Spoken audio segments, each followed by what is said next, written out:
wanted to take the next step of our franchise for MX vs. Atv Reflex, and so instead of just kind of rebadging what we did before, we started over. We have a brand new physics engine, we have a new control scheme, we have a new rendering and terrain engine that does real-time deformation.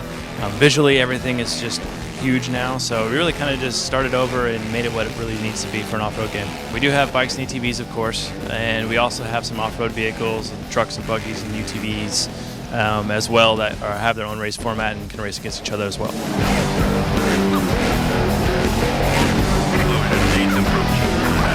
Well, traditionally for our games, we end up making a really big game. We've done that again, and so there's pretty much any kind of mode for anybody. We have freestyle for tricks, we have racing supercross nationals, we have races that encompass all the vehicles, we have free riding where you can kind of pick up and play lots of different things. So there's really a lot of different modes to do in the game. You won't be bored.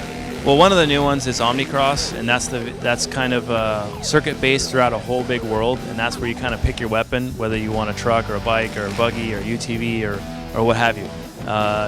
We have our traditional events, the Supercross and Nationals, and really just kind of looked at all of our courses and rethought with our new physics and our terrain deformation how they need to be.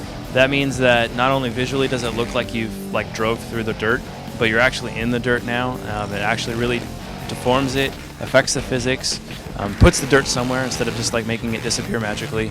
And on top of that, it stays around. So you can see it where you've gone. If you go to the other end of the world and free ride and come back, you can see where you've ridden. The big part of that is when you're in a race, is that when you're going from lap to lap, the track's always changing. Lines are opening up, they're going away. You're having to deal with the different lines that other people are racing, so it's going to be a different experience online versus different AI difficulty. I mean, all aboard. So there's going to be the same track, but many different experiences that go with that. So we set out to introduce what it really means to ride a bike and or ATV. So you control the bike or the ATV separately from how you control the rider. So one is steering the vehicle, the other one is controlling the weight of your rider, and it actually really is tied into the physics. So to do wheelies, you're leaning your rider back, pushing forward, and if you lean into a turn, for example, the bike will be a little bit more slippery and kind of hook around the turn easier. On top of that, there's the wreck avoidance. There's no more of these mystical wrecks anymore. Now you can actually save a wreck in some cases. Basically, the harder you hit, the quicker you have to react, but it keeps you in the race or it keeps you in the event.